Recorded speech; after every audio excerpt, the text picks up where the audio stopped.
ችን ያው እንግዲህ በድጋሚ አንድ አባት አጠገቤ ይገኛሉ። ስለ በዓለ ጥምቀቱ ከነሱ ጋር አንዳንድ ጨዋታዎችን እንጫወታለን። እንኳን አደረሱን። እንኳን አብሮ አደረሰን።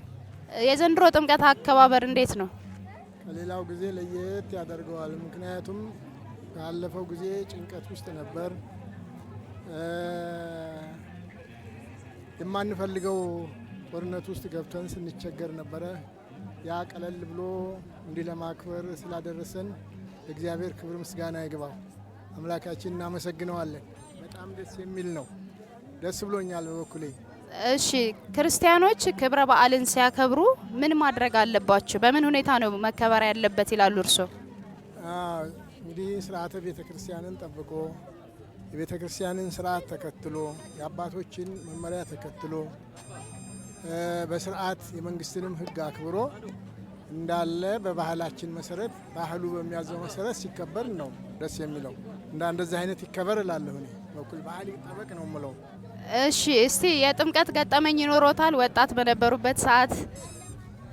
አዎ እንግዲህ አሁንና የዛን ጊዜ ለየት ይላል። በድሮ ጊዜ በግሩፕ ሆነን ጸብ የሌለበት ፍቅር ያለበት እኔ በልጥ እያልን የምንፎካከርበት እግዚአብሔርን የምናመሰግንበት ነው። በአንድ ላይ ሆነን በህብረት ነው የምናመሰግነው። የግሩፓችን የጠብ የለም የለም። አልፎ አልፎ በገጠር አካባቢ ይኖራል፣ እነሱንም እናስታርቃለን። አንዱ ግሩፕ ለሌላው ግሩፕ ቢጣላ ለምን ብለን እናስታርቃለን። ይታረቃል፣ ወዲያው ደግሞ አንድ ላይ ይሆናል። እሺ በመጨረሻ እንኳን አደረሳችሁ የምትሉት ሰው ካለ እድል ስጦት። የአምቦን ህዝብ በሙሉ እንኳን ለዚህ በዓል ሰላም አደረሳችሁ።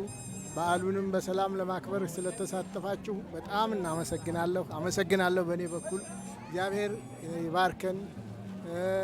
ቸርነቱ የማያልቅበት ፈጣሪ ሰላምንና ፍቅርን ሰጥቶ እስከ መጨረሻው ድረስ እስከ ዘለቄታው ድረስ በአንድነት ያቁመን እላለሁ። ሰላምን ይስጠን ሀገራችን። እሺ እግዚአብሔር ይስጥልን። እናመሰግናለን።